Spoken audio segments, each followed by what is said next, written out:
sudah kelihatan tanda-tanda yang telah Tuhan berikan. Tetapi banyak yang tidak mengenal segala musim, banyak yang tidak mengenal segala tanda, ya. Manusia masih terlena, terbuai dengan segala keinginan hati dan keinginan mata mereka. Kenapa Tuhan bersedih menyatakan ini? Karena Dia sangat mengasihi jiwa-jiwa. Karena kita adalah anak-anaknya, kita adalah ciptaannya. Tetapi banyak orang mengabaikan hati Tuhan. Tuhan mengasihi, namun banyak jiwa tidak peduli akan Mana Sorgawi. Ini berbicara seluruh umat manusia yang telah menerima kebenaran dan mengetahui seluruh firman Tuhan, ya. Namun siapakah yang bijaksana dan siapakah yang bodoh? Nah, inilah nanti yang akan kita pelajari. Jadi yang bodoh di sini dimaksud bukan orang yang belum mengetahui kebenaran.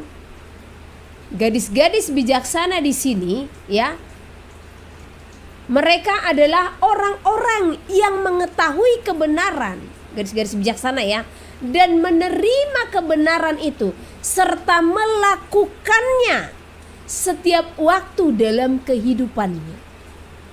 Itulah yang dimaksud dengan gadis-gadis bijaksana. Dan siapa yang disebut dengan gadis-gadis bodoh?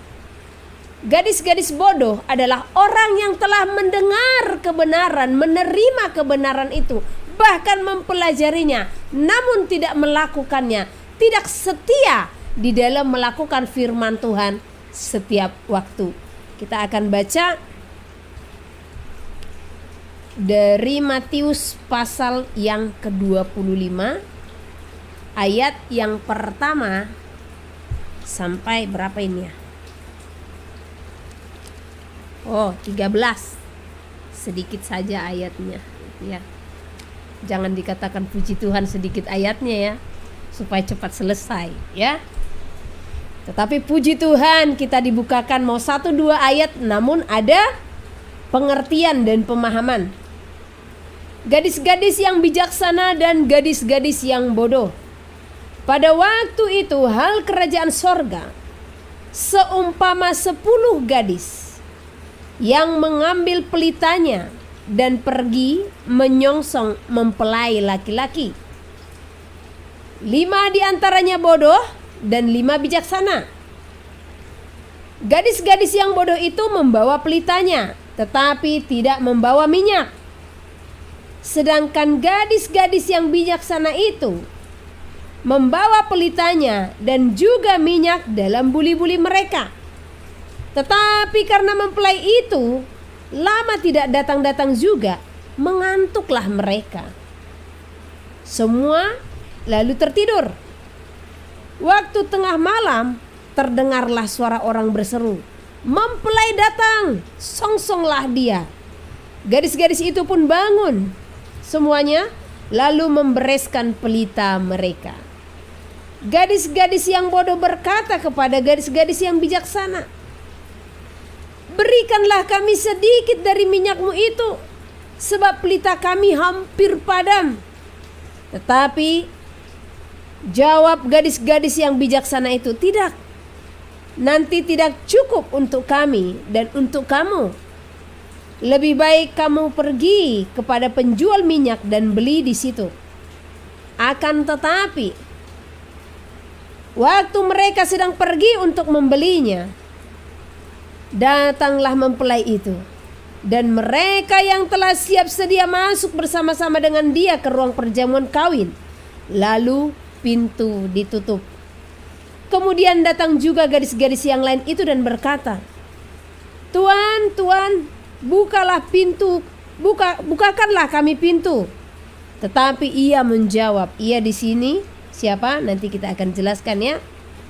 "Aku berkata kepadamu, sesungguhnya aku tidak mengenal kamu. Karena itu berjaga-jagalah, sebab kamu tidak tahu akan hari maupun akan saatnya." Oke. Di sini kita akan belajar apa yang dimaksud dengan pelita, apa yang dimaksud dengan minyak, dan apa yang dimaksud dengan api dan buli-buli, ya. Karena hal ini harus kita persiapkan sebagai mempelai, dan apa pentingnya itu semua kita harus mengerti, ya. Nah, di sini sesuai dengan apa yang Tuhan firmankan tadi siang, ya. Siang apa sore tadi? Sore kayaknya. Ya. Saya akan menjelaskan apa yang dimaksud dengan pelita. Ya. Tadi waktu mempelai itu, waktu gadis-gadis itu menyongsong sang mempelai, mereka menyalakan pelita. Pelita itu berbicara apa? Firman yang telah diberikan untuk menuntun kepada kebenaran menuju keselamatan. Dicatat. Karena kalau saudara nanti buka-buka YouTube, kadang gak ada sinyal atau gak ada paket dalam situasi darurat, ya. Jadi bagus dicatat atau diingat. Terlebih penting dicatat di dalam hati dan dalam pikiran kita, ya. Sehingga kita melafalkan segala apa yang berasal daripada Tuhan, ya. Sekali lagi, apa yang dimaksud dengan pelita sesuai dengan apa yang Roh Kudus sampaikan. Pelita itu berbicara firman yang telah diberikan untuk menuntun kepada kebenaran menuju keselamatan. Jadi pelita itu adalah kebenaran daripada firman Tuhan yang harus kita pegang teguh, yang harus kita pertahankan untuk membawa kita kepada keselamatan. Dengan kita hidup di dalam firman itu sampai akhirnya, maka kita akan menjadi pemenang. Jadi selalu pegang pelita saudara, ya. Jadi seperti lagu ini, ya. Firman-Mu pelita bagi kakiku. Benar, dari tadi aku gak kepikiran akan hal ini, ya. Nah, luar biasa Tuhan kita. Kemudian minyak. Apa yang Tuhan maksud dengan minyak di sini? Ini berbicara pengurapan. Pengurapan bagi siapa? Pengurapan bagi setiap orang yang selalu setia dan taat di dalam melakukan firman Tuhan, yang dihasilkan dengan pengorbanan dan perjuangan di dalam ketekunan melakukan firman Tuhan, ya. Jadi minyak berbicara pengurapan, seperti minyak zaitun, ya. Minyak zaitun murni ini dihasilkan dari proses yang luar biasa, ya. Prosesnya itu apa? Dia kan ditumbuk, disuling segala macam untuk menghasilkan minyak yang murni. Demikian juga hidup kita. Untuk mendapatkan pengurapan Tuhan itu, banyak proses yang akan kita lalui, yang akan kita hadapi. Di sanalah kelihatan melalui segala proses itu, apakah kita rela siap dibentuk, rela berkorban, atau berjuang di dalam proses-proses yang kita hadapi.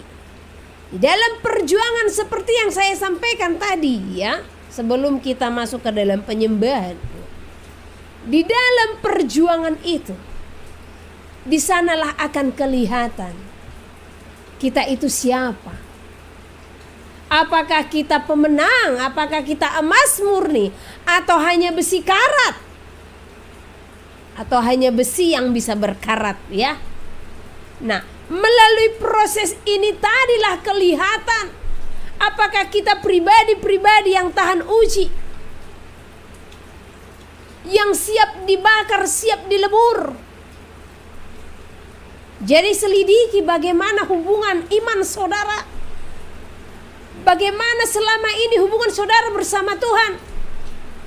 Apakah hidup saudara sudah menjadi emas murni, atau bahkan sebaliknya, besi yang hanya bisa berkarat, ya. Itu akan teruji dari apa? Kita bisa melihat dalam setiap perintah kita itu Ya, di dalam segala perintah atau banyak persungut-sungutan. Ya. Jadi kalau masih banyak persungut-sungutan, saya berani katakan hidup saudara hanyalah besi yang bisa berkarat, bukan emas yang tahan uji. Karena kalau hidup saudara itu adalah emas yang dihasilkan, kalau emas ini bahkan semakin dia masuk ke peleburan, dia akan semakin memancarkan kemurnian. Bahkan dilemparkan ke lumpur pun dia akan tetap memancarkan kemurnian. Tidak akan pernah berubah-ubah. Hati yang tidak pernah berubah-ubah inilah yang akan Tuhan berikan pengurapan, yang rela berkorban, yang siap berjuang, siap menanggalkan apapun atau meninggalkan apapun untuk mengikut Tuhan tanpa melihat ke belakang. Ya. Jadi minyak itu tadi artinya adalah pengurapan bagi setiap orang yang selalu setia dan taat. Saya ingatkan saudara kembali dengan kesaksian saya Sabtu lalu ya. Di saat saya melihat Tuhan berikan penglihatan tentang tembok yang begitu kuat ya. Waktu saya berjalan dengan Tuhan ya, dia di sebelah kanan saya di sebelah kirinya ya. Kami berjalan. Jadi di sebelah Tuhan ada tembok yang begitu kuat. Tuhan berjubah warna merah ya, saya berjubah putih. Jadi saya melihat saya tahu kalau tembok itu sangat kokoh gitu ya. Nah, tembok itu sangat kuat. Di situ saya bertanya, Tuhan itu apa? Itu temboknya sangat kuat. Terbuat dari apakah itu, saya katakan. Dan Tuhan katakan, itu adalah tembok yang tidak akan pernah terobohkan. Itu adalah hasil dari perjuangan umat Tuhan, hasil dari pengorbanan umat Tuhan, yaitu apa? Ketaatan dan kesetiaan. Itulah tembok itu tadi. Ya. Jadi setiap anak-anak Tuhan kita harus tetap taat dan setia. Sekali lagi, dan perlu dicatat ya, minyak berbicara apa? Pengurapan bagi setiap orang yang selalu setia dan taat di dalam melakukan firman Tuhan. Nah, pengurapan ini dihasilkan dengan pengorbanan dan perjuangan di dalam ketekunan melakukan firman Tuhan ya. Jadi melakukan firman Tuhan itu perlu perjuangan, perlu pengorbanan ya. Nah, jadi tetaplah setia. Kemudian api ya. Tadi ada pelitanya, ada minyak di dalam pelita itu tadi. Nah, karena pelita tidak akan menyala kalau tidak ada minyaknya ya. Nah, ada apinya. Dan pelita ini harus tetap menyala di saat kita menyongsong kedatangan Tuhan, ya. Nah, oke, api. Api di sini berbicara apa? Firman yang menyala-nyala di dalam setiap hati yang setia menantikan Tuhan, yang tahan uji dalam kebenaran, yang tidak akan pernah surut berjuang sampai akhirnya ya. Jadi firman itu tetap menyala-nyala dalam hidupnya, tidak pernah surut ya. Hidupnya tidak berkurang-kurang di dalam Tuhan. Namun apa? Hidupnya semakin naik dan semakin naik ya. Pengertian dan pengenalannya akan Tuhan semakin bertambah, semakin bertumbuh dan bertumbuh ya. Jangan ambil langkah mundur. Sebab langkah mundur adalah langkahnya siapa? Si jahat, ya. Nah, saya pernah Tuhan memberikan penglihatan ada iblis sangat banyak mereka, dan saya mendengar mereka katakan serang katanya. Ini biasa saya dengarkan ini ya. Nah, Jadi di saat saya tutup mata itu sangat jelas kelihatan ya, bagaimana iblis-iblis itu hendak menyerang ya. Mereka memakai panah-panah. Nah, coba saya tanya kita semua. Orang kalau memakai panah, dia langkahnya maju apa mundur? Kalau membidik anak panah, dia pasti akan mundur, bukan maju seperti ini, ya. Nah, langkah mundur itu adalah siasat si jahat, langkah daripada si jahat. Oleh karena itu saya sampaikan kepada kita semua, ya. Mari ambil langkah maju. Selidiki hidupmu, selidiki bagaimana persekutuanmu selama ini di dalam Tuhan. Bagaimana hubunganmu bersama Tuhan? Apakah engkau semakin naik atau semakin mundur? Kalau semakin mundur, ketahuilah iblis lagi berkuasa dalam hidupmu.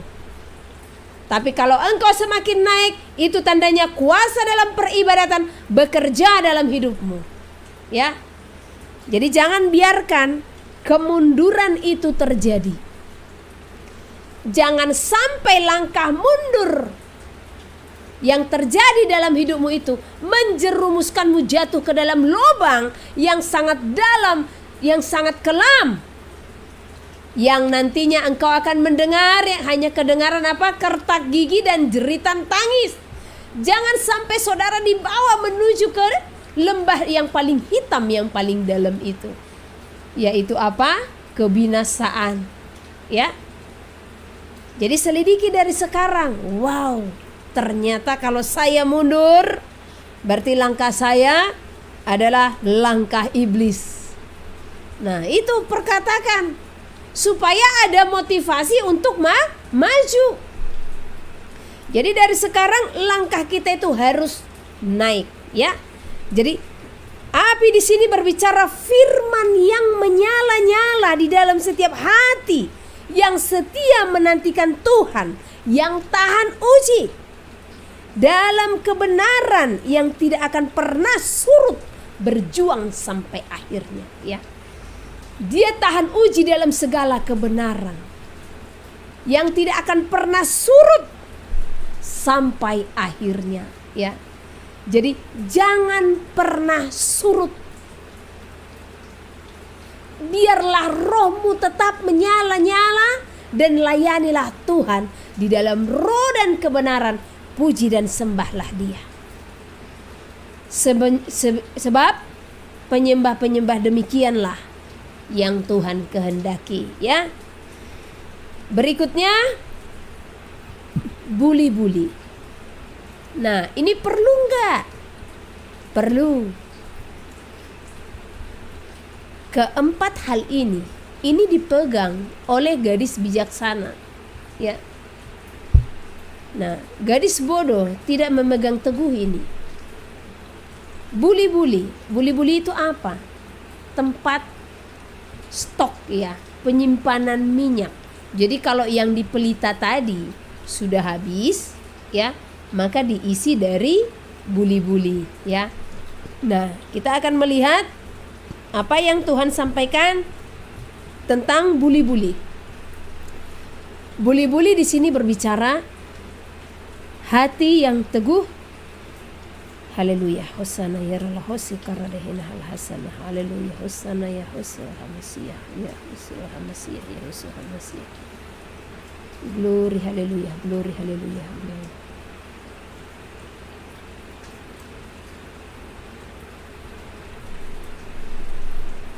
Haleluya, saya potong sedikit ya sebelum kita masuk ke dalam buli-buli.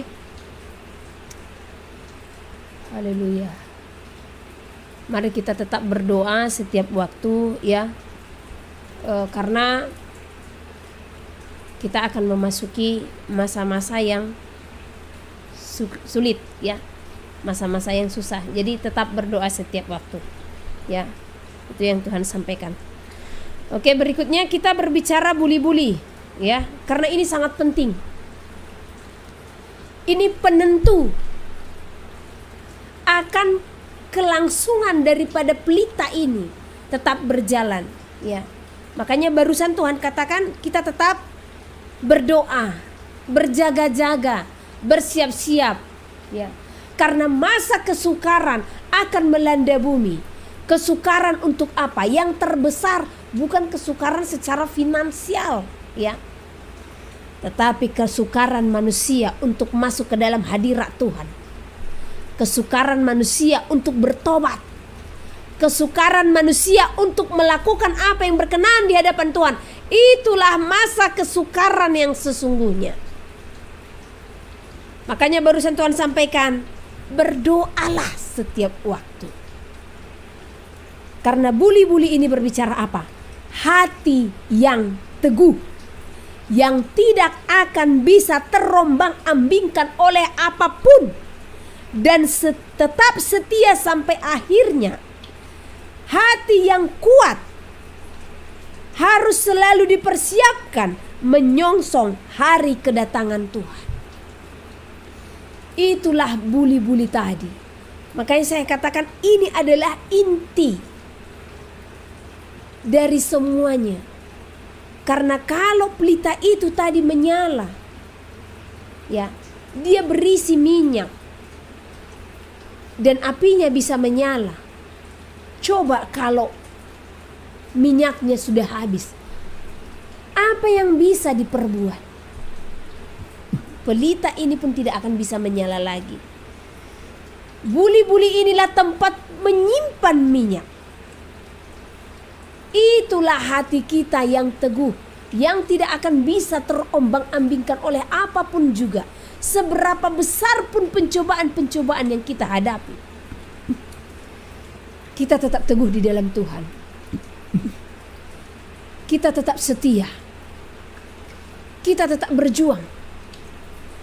Seberapa banyak pun pengajaran-pengajaran yang menyesatkan, namun iman kita bukanlah iman gampangan, bukanlah iman yang gampang tergoncang.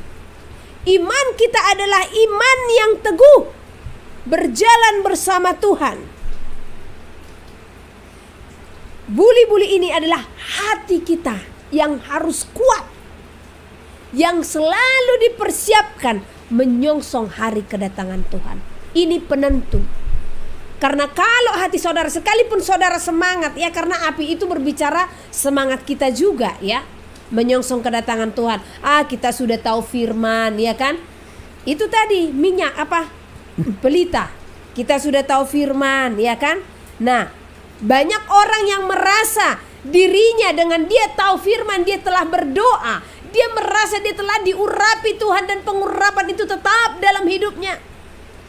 Sehingga dia lupa untuk mempersiapkan buli-buli ini tadi. Ya. Banyak orang yang pada awalnya di saat baru datang kepada Tuhan, mereka berapi-api. Mereka sangat semangat, ya. Tetapi seiring berjalannya waktu, mereka melihat Tuhan gak datang-datang.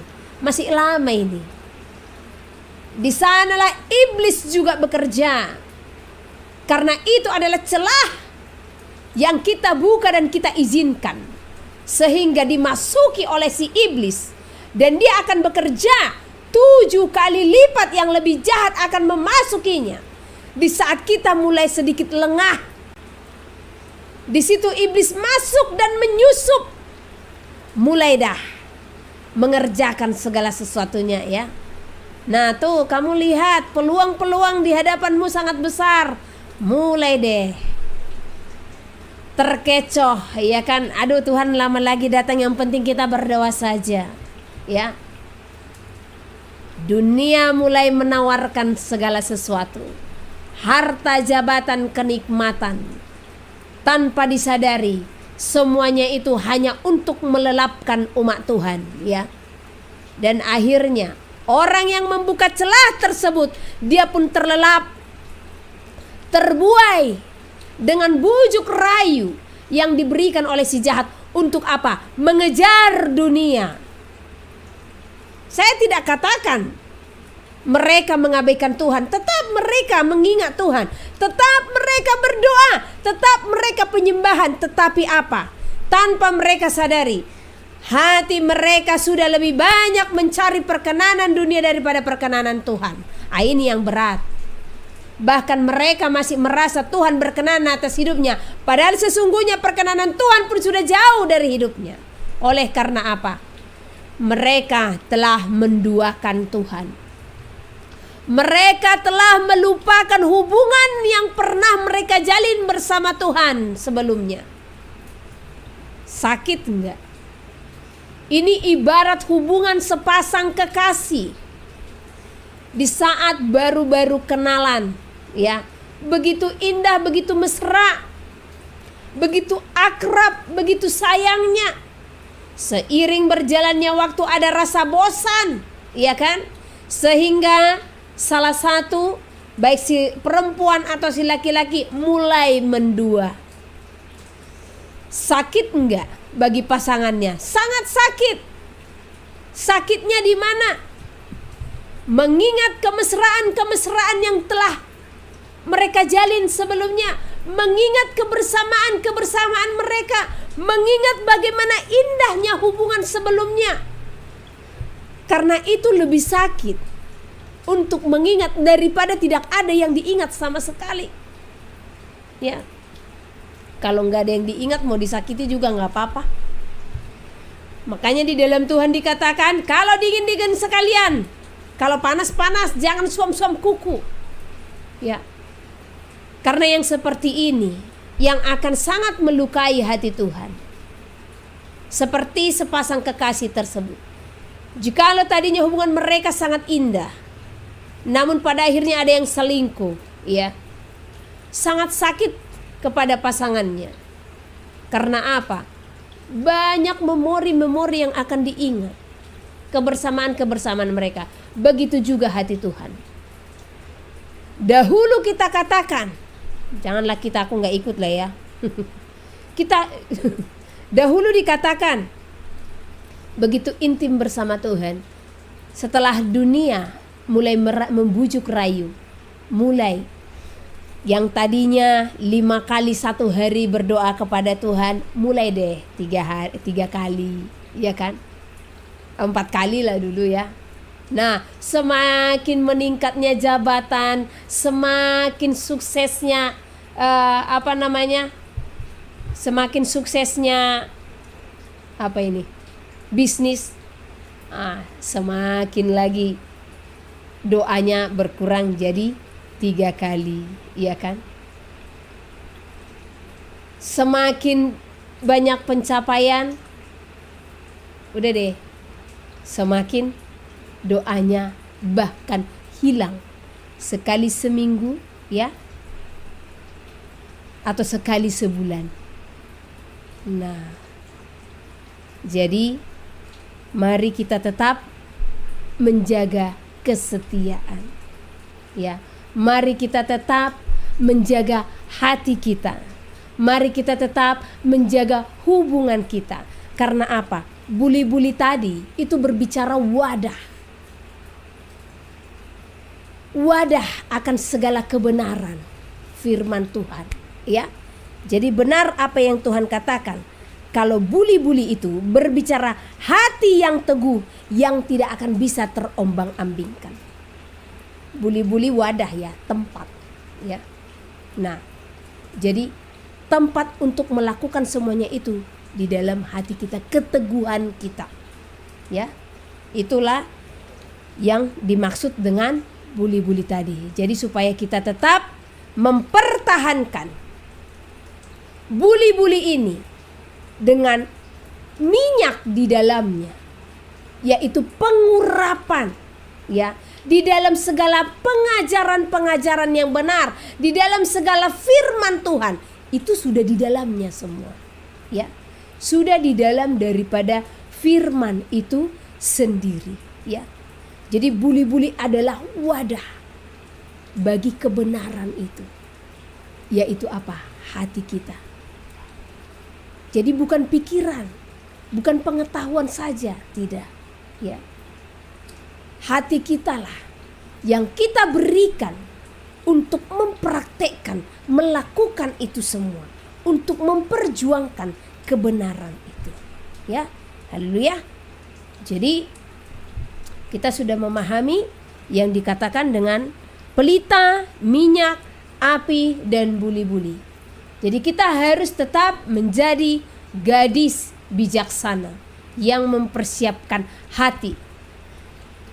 Karena gadis bodoh tidak mempersiapkan hidupnya sepenuhnya. Mereka hanya memperoleh pengetahuan akan kebenaran itu, tetapi tidak mempertahankannya.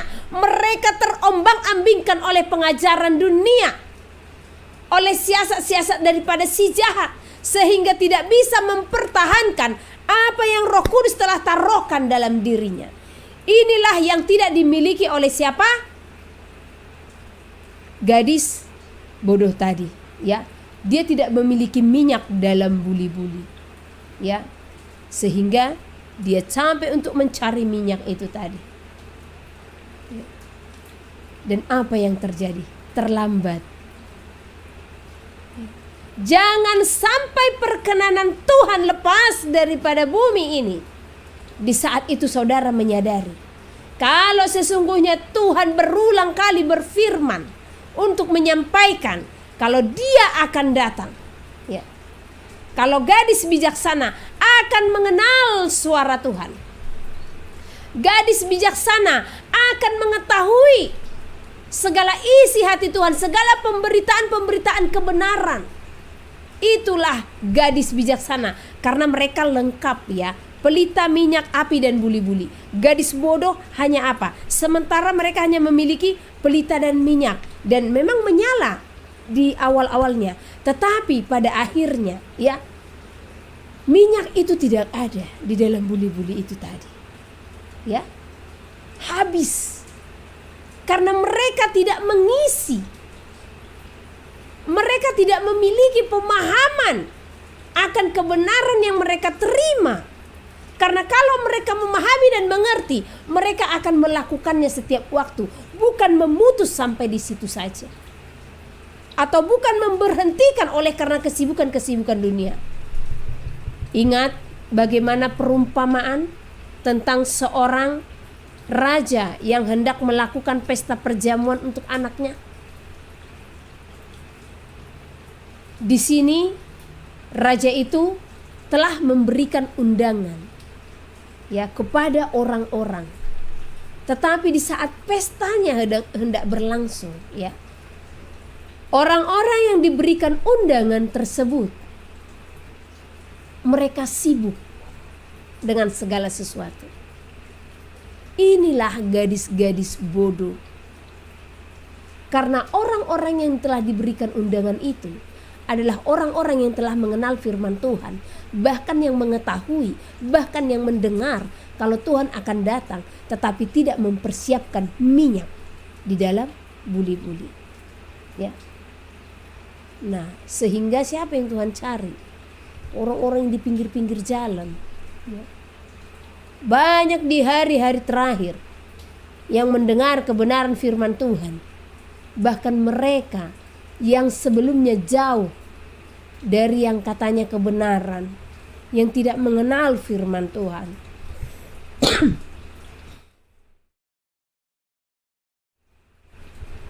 Namun kepada mereka lah undangan itu diberikan, dan mereka pun memenuhi panggilan itu, ya. Jadi jangan menjadi gadis yang bodoh, ya. Jadi di situ dikatakan tadi di ayat yang ke-9, 10, ya. Tetapi jawab gadis-gadis yang bijaksana itu, tidak, nanti tidak cukup untuk kami dan untuk kamu. Lebih baik kamu pergi kepada penjual minyak dan beli di situ. Akan tetapi waktu mereka sedang pergi untuk membelinya, datanglah mempelai itu, dan mereka yang telah siap sedia masuk bersama-sama dengan dia ke ruang perjamuan kawin. Lalu pintu ditutup. Pada akhirnya akan banyak orang yang akan menyesal oleh karena kelalaian mereka. Namun di saat penyesalan itu tiba, pintu pertobatan pun sudah tertutup, ya. Jadi itu berbicara waktu yang sudah tiba. Namun Di sanalah gadis bodoh menyesal dan mencari perkenanan Tuhan. Namun Tuhan telah menutup pintu anugerah atau pintu pertobatan. Sebab sesungguhnya bukan Tuhan tidak memberi waktu, bukan Tuhan tidak memberikan kesempatan, namun manusialah yang menyia-nyiakan waktu dan kesempatan yang telah Tuhan berikan. Jadi selagi masih hidup ya, biarlah hidup saudara dan saya menjadi berkat. Ya. Berkat itu seperti apa? Kita memberikan diri kita hidup di dalam perkenanan Tuhan, melakukan kehendak Tuhan, ya. Karena di saat kita melakukan kehendak Tuhan, praktek kasih sudah nyata dalam kehidupan kita. Amin. Saya akan baca lagi apa yang Tuhan nyatakan tentang gadis-gadis bijaksana dan gadis-gadis yang bodoh, ya. Serta apa pesan Tuhan hari ini sama kita, ya. Gadis bijaksana adalah umat manusia yang memberikan hidupnya sepenuhnya dipimpin oleh Roh dan diperintah oleh Roh Kudus, ya. Poin pertama, gadis bijaksana adalah mereka yang memberikan hidupnya dipimpin oleh Roh dan diperintah oleh Roh, ya. Dan gadis bijaksana setiap waktu memiliki hubungan yang intim bersamaku, kata Tuhan, dalam kehidupannya. Poin kedua tadi Tuhan berfirman, gadis bijaksana setiap waktu memiliki hubungan yang intim bersamaku dalam kehidupannya. Itu ku di sini Tuhan, ya, karena ini perkataan Tuhan. Ketiga, gadis bijaksana adalah umat manusia yang selalu melakukan seluruh perintah-perintahku oleh iman yang teguh akan aku sebagai Tuhan dan Juru Selamatnya. Dengan firman, mereka dituntun untuk selalu tunduk dan setia akan seluruh firmanku, firman Tuhan. Oleh karena mereka mengenal aku sebagai Tuhan yang berkuasa, ya. Itu poin keempat yang Tuhan beri, poin ketiga, ya, yang Tuhan berikan. Keempat, umatku mengenal suaraku dan mengetahui bila mana aku Tuhanmu mengetuk pintu rumahmu dan membukakannya bagiku. Ya. Nah, ini saja yang Tuhan bukakan tentang gadis bijaksana. Dan berikutnya apa yang Tuhan sampaikan tentang gadis-gadis yang bodoh. Orang-orang yang menyatakan diri mengenal aku, firman Tuhan, ya, namun jauh daripadaku. Gadis-gadis bodoh adalah orang-orang yang mencari dunia. Oleh karena mereka menantikan kedatanganku, namun menganggap hari itu masih jauh, dan bahkan mereka tertidur lelap di dalam kenikmatan bumi ini. Mereka telah menerimaku dan mendengar firmanku, namun masih melihat bumi ini di dalam segala keinginan hati dan keinginan mata. Mereka menganggap seolah-olah hari di mana aku akan datang masih jauh di mata mereka. Oleh karena mata mereka tertutup oleh kenikmatan bumi ini. Seharusnya mereka memiliki hati sungguh-sungguh mencari juga menyelidiki seluruh firmanku. Mencari juga menyelidiki, ya.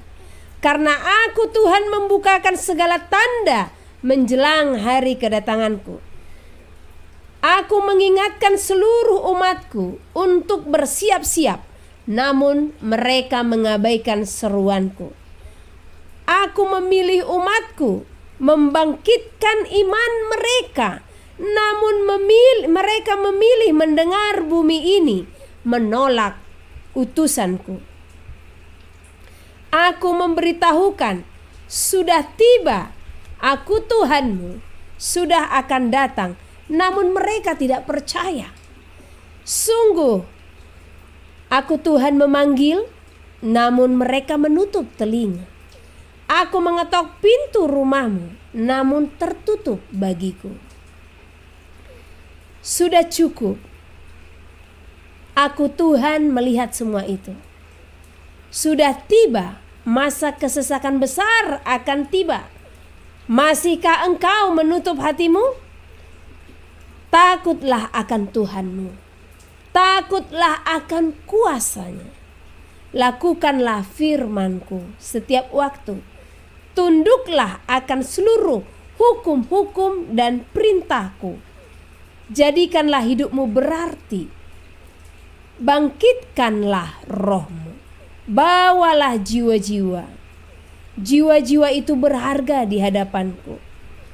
Jauhilah yang jahat, layanilah aku, kata Tuhan, ya.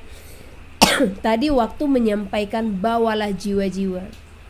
Di sini tiba-tiba hatiku menangis, ya. Sangat sedih. Waktu Roh Kudus menyampaikan, karena tadi ada setelah waktu, ya, kedua kalimat berikutnya di bawah, ya, bawalah jiwa-jiwa. Di saat menyampaikan itu tadi ada kesedihan yang sangat besar, ya. Dan itu adalah kesedihan hati dari Tuhan. Karena apa? Karena Tuhan tahu dan Tuhan melihat banyak jiwa-jiwa yang tidak memberikan diri kepadanya. Padahal sesungguhnya hari-hari ini sudah kelihatan tanda-tanda yang telah Tuhan berikan. Tetapi banyak yang tidak mengenal segala musim. Banyak yang tidak mengenal segala tanda, ya. Manusia masih terlena, terbuai dengan segala keinginan hati dan keinginan mata mereka. Kenapa Tuhan bersedih menyatakan ini? Karena Dia sangat mengasihi jiwa-jiwa. Karena kita adalah anak-anaknya. Kita adalah ciptaannya. Tetapi banyak orang mengabaikan hati Tuhan. Tuhan mengasihi, namun banyak jiwa tidak peduli akan kasih-Nya. Banyak orang-orang yang tidak peduli akan pengorbanan. Banyak jiwa-jiwa yang tidak peduli akan segala apa yang Tuhan lakukan untuk menyelamatkan anak-anaknya. Banyak orang-orang yang tidak merasa dia adalah anak Tuhan, milik kepunyaan Tuhan. Hanya tahu dia milik kepunyaan Tuhan.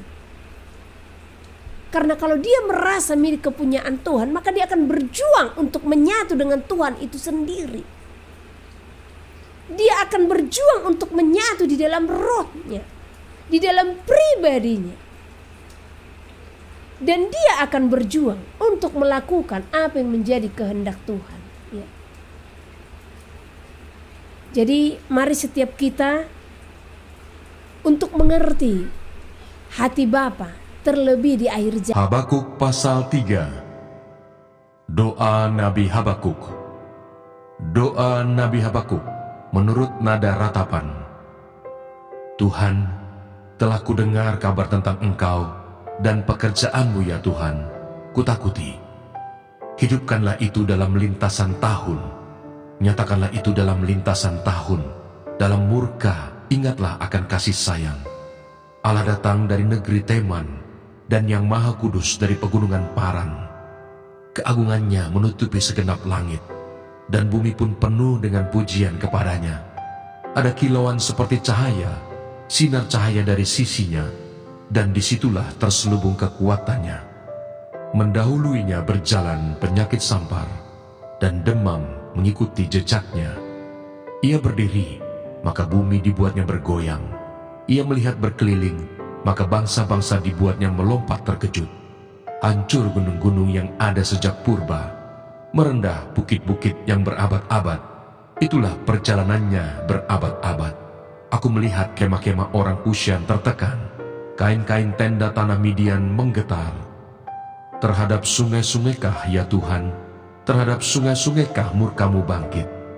Atau terhadap lautkah amarahmu, sehingga engkau mengendarai kuda dan kereta kemenanganmu? Busurmu telah kau buka, telah kau isi dengan anak panah. Engkau membelah bumi menjadi sungai-sungai. Melihat engkau gunung-gunung gemetar, air bah menderu lalu. Samudra raya memperdengarkan suaranya dan mengangkat tangannya. Matahari, bulan berhenti di tempat kediamannya, karena cahaya anak-anak panahmu yang melayang laju, karena kilauan tombakmu yang berkilat. Dalam kegeraman, engkau melangkah melintasi bumi. Dalam murka, engkau menggasak bangsa-bangsa. Engkau berjalan maju untuk menyelamatkan umatmu, untuk menyelamatkan orang yang kau urapi. Engkau meremukkan bagian atas rumah orang-orang fasik, dan kau buka dasarnya sampai batu yang penghabisan. Engkau menusuk dengan anak panahnya sendiri kepala laskarnya, yang mengamuk untuk menyerahkan aku dengan sorak-sorai, seolah-olah mereka menelan orang tertindas secara tersembunyi. Dengan kudamu engkau menginjak laut timbunan air yang membuih. Ketika aku mendengarnya, gemetarlah hatiku. Mendengar bunyinya, menggigillah bibirku.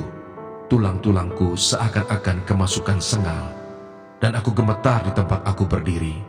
Namun dengan tenang akan kunantikan hari kesusahan yang akan mendatangi bangsa yang bergerombolan menyerang kami. Sekalipun pohon ara tidak berbunga, pohon anggur tidak berbuah, hasil pohon zaitun mengecewakan. Sekalipun ladang-ladang tidak menghasilkan bahan makanan, kambing domba terhalau dari kurungan, dan tidak ada lembu sapi dalam kandang. Namun aku akan bersorak-sorak di dalam Tuhan, beria-ria di dalam Allah yang menyelamatkan aku. Allah Tuhanku itu kekuatanku. Ia membuat kakiku seperti kaki rusa. Ia membiarkan aku berjejak di bukit-bukitku, untuk pemimpin biduan dengan permainan kecapi. Kitab Sefanya. Sefanya pasal 1. Judul: Firman Tuhan yang datang kepada Sefanya bin Kushi bin Gedalia bin Amaria bin Hizkia dalam zaman Yosia bin Amon, Raja Yehuda. Penghukuman pada hari Tuhan. Aku akan menyapu bersih segala-galanya dari atas muka bumi. Demikianlah firman Tuhan. Aku akan menyapu manusia dan hewan.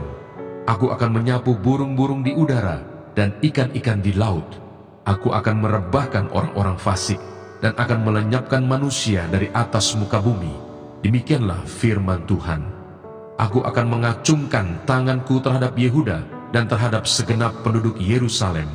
Aku akan melenyapkan dari tempat ini sisa-sisa Baal dan nama para imam berhala, juga mereka yang sujud menyembah di atas sotoh kepada tentara langit, dan mereka yang menyembah dengan bersumpah setia kepada Tuhan, namun di samping itu bersumpah demi dewa Milkom, serta mereka yang berbalik daripada Tuhan, yang tidak mencari Tuhan dan tidak menanyakan petunjuknya. Berdiam dirilah di hadapan Tuhan Allah, sebab hari Tuhan sudah dekat. Sungguh Tuhan telah menyediakan perjamuan korban dan telah menguduskan para undangannya. Pada hari perjamuan korban Tuhan itu, aku akan menghukum para pemuka, para anak-anak raja, dan semua orang yang memakai pakaian asing. Aku akan menghukum pada hari itu semua orang yang melompati ambang pintu dan memenuhi istana tuan mereka dengan kekerasan dan penipuan.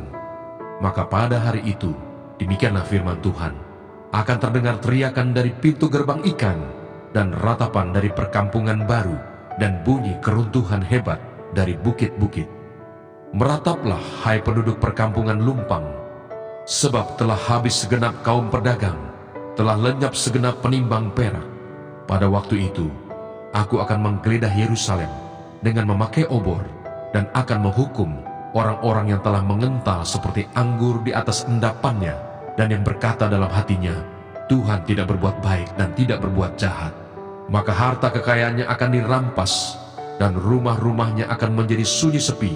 Apabila mereka mendirikan rumah, mereka tidak akan mendiaminya. Apabila mereka membuat kebun anggur, mereka tidak akan minum anggurnya. Sudah dekat hari Tuhan yang hebat itu, sudah dekat dan datang dengan cepat sekali.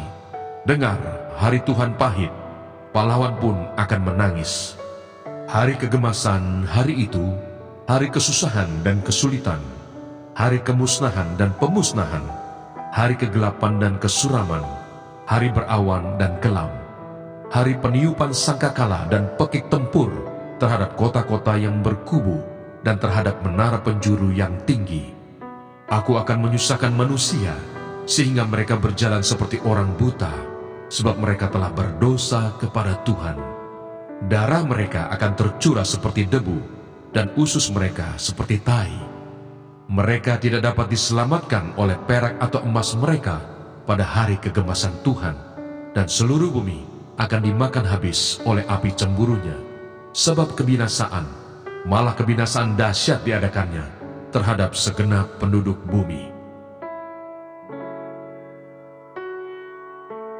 Zefanya pasal 2. Seruan untuk bertobat. Bersemangatlah dan berkumpullah, hai bangsa yang acuh tak acuh, sebelum kamu dihalau seperti sekam yang tertiup, sebelum datang ke atasmu murka Tuhan yang bernyala-nyala itu, sebelum datang ke atasmu hari kemurkaan Tuhan. Carilah Tuhan, hai semua orang yang rendah hati di negeri, yang melakukan hukumnya. Carilah keadilan, carilah kerendahan hati, mungkin kamu akan terlindung pada hari kemurkaan Tuhan. Hukuman atas bangsa-bangsa. Sebab Gaza akan ditinggalkan orang, dan Askelon akan menjadi sunyi. Asdod akan dihalau penduduknya pada rembang tengah hari, dan Ekron akan dibongkar bangkirkan. Celakalah kamu penduduk daerah tepi laut, kamu bangsa Kreti, terhadap kamulah firman Tuhan ini, hai Kanaan, tanah orang Filistin, aku akan membinasakan engkau, sehingga tidak ada lagi pendudukmu. Daerah tepi laut akan menjadi tempat kediaman bagi gembala-gembala dan kandang berpagar bagi kambing domba. Daerah pinggir laut akan menjadi kepunyaan sisa-sisa kaum Yehuda. Mereka akan merumput di sana dan berbaring di rumah-rumah Askelon pada malam hari, sebab Tuhan Allah mereka akan memperhatikan mereka dan akan memulihkan keadaan mereka. Aku telah mendengar pencelaan dari pihak Moab dan kata-kata nista dari pihak Bani Amon, bagaimana mereka mencela umatku dan membesarkan dirinya terhadap daerah umatku itu. Sebab itu, demi aku yang hidup, demikianlah firman Tuhan semesta alam, Allah Israel, maka Moab akan menjadi seperti Sodom, dan Bani Amon seperti Gomora, yakni menjadi padang jeruju dan tempat penggalian garam, dan tempat sunyi sepi sampai selama-lamanya. Sisa-sisa umatku akan menjarah mereka, dan yang masih tinggal dari bangsaku itu akan memiliki mereka sebagai warisan. Inilah yang menjadi bagian mereka sebagai ganti kecongkakan mereka, sebab mereka telah mencela dan membesarkan diri terhadap umat Tuhan semesta alam. Tuhan akan mendahsyatkan mereka, sebab Ia akan melenyapkan para allah di bumi, dan kepadanya akan sujud menyembah setiap bangsa daerah pesisir, masing-masing dari tempatnya. Mana Sorgawi.